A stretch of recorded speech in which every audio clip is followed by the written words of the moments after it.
Hi guys, happy Monday. I hope you had a wonderful weekend, wonderful Easter. I know I did. I ate way too much food and I'm still so full. Probably won't eat again for the next week. Okay, so we're gonna get started reading chapter 11 of our book. This is called Scrambled Eggs. When we come into the classroom, Mr. Daniels makes an announcement.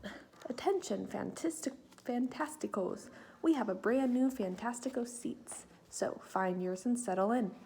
Jessica is sitting next to Suki and staring at Shay like their separation is a great injustice. It turns out that I'm sitting in the front row next to Keisha, the girl who can bake and write at the same time while I can't do either. We don't speak all morning, and I can't stop worrying that she doesn't like me. When she finally glances at me, I blurt out, "I don't mind being your friend." Keisha looks annoyed. "You don't have to do me any favors." "No, I was just, I was trying to undo what I didn't mean to say. I just mean," and then I stop because I don't know what I meant, and I'm nervous and I'm embarrassed, and that is never a good thing when I'm trying to say something. Every word is another shovelful of dirt from the hole I've dug for myself, so I figure my best bet is to just shut my mouth. But the silence gets too long and too loud, so I try to think of something to say. I always knew what to say to my grandpa, and he always knew what to say to me. I wish he were here to whisper in my ear. And then I think of Alice and how she argued with the Humpty Dumpty about using the right words. I turn to Keisha and blurt out, "Do you like eggs?" "Eggs?" she asks. Oh no, she thinks I'm a bear full of crazy. But I just keep going because sometimes my tongue goes without my say-so. "Yeah, I love eggs. Scrambled eggs, fried eggs, poached on toast, and boiled eggs. I love peeling the shell off a boiled egg. Don't you? I even like egg salad, which my brother won't eat, even if someone holds him down." Her eyebrows scrunch up, reminding me of an angry caterpillar. That's incredibly interesting. Then she searches inside of her desk for something. I know this move. It's a polite way of ignoring me. People do it a lot. Finally, I just put my head down. My grandpa used to say that Alice in Wonderland falling down the rabbit hole was just like real life. I didn't used to understand until now. There can't be any place on this planet scarier than a school cafeteria. I hold my tray so tight my fingers hurt. I hear, "Hey, Allie, it's Shay." She is standing with Jessica and a few others. "Yeah?" I ask. "Do you want to sit with us for lunch?" Of course I don't want to sit with them, but I'm getting tired of sitting alone. And everyone else sees me sit alone. Besides that, Shay, Jessica, and some other girls all have those wonderful woven friendship bracelets, and I have never had the kinds of friends that would give me a matching bracelet. But I've always wanted one. It's like the bracelet tells the world that the person wearing it has someone who cares about them. Not like a family member that has to care, but someone who just likes you. I want to feel a part of something. Anything, I guess. Shay is overly happy that I've said yes.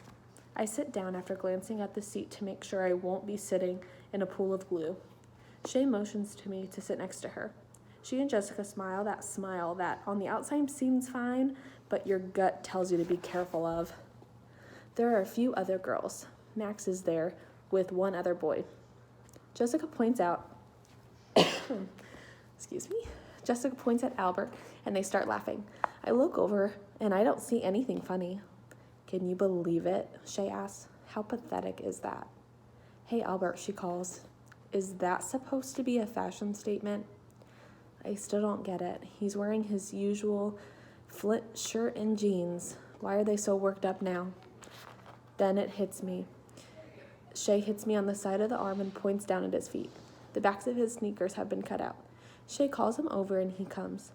I don't know why everyone does that, what she says, even me. Today, anyways. "What's the matter?" she asks him. "Don't you have money for shoes?" "Quite the contrary," Albert begins. "But given the choice of buying new sneakers that I will grow out of in 3 months, or a chemistry set that I could be used for an undefined amount of time, that seemed like the clearer choice. They're in fine shape except for being a bit short." "Did you hear that?" Shay asks. He chopped the back of his shoes off, like slippers. Jessica adds, "Next he'll be wearing a robe." Shay turns to her. "I think robes would be cool. We should wear them tomorrow." Yeah, that would be cool, Jessica says. Shay laughs, but I don't think Shay isn't laughing because of the robes. I think Shay said something dumb to see if Jessica would go along. Sometimes I think Jessica would follow Shay out of a plane without a parachute. When Shay turns to me, "Well, Allie," she asks, "what do you think of wearing robes?" I'd like to tell her that it's dumb, but I say, "Not my thing." "Is that so? Well, what do you think of Albert and his slippers?" I feel like I'm in one of those old detective movies that Grandpa loved, in a cramped, small room under a bright light, being asked a question I don't want to answer. The thought to stick up for him goes through my head, but that doesn't seem like the right answer for Shay. They're pretty dopey," I say. "What a weirdo, huh?" I've made Shay happy, but I feel terrible. And I know that I'm going to feel even worse when the shade comes down over Albert's face when he looks sad. But it never comes. He just stands there eating his Doritos and studying us like we are lab mice. I think it's curious that you worry that I have what I have on my feet when the three of you are wearing red shirts. Not a wise color. Red is the color of stoplights and signs, bad wounds, warning signs, and the most severe sunburns. It represents red alerts and high fevers.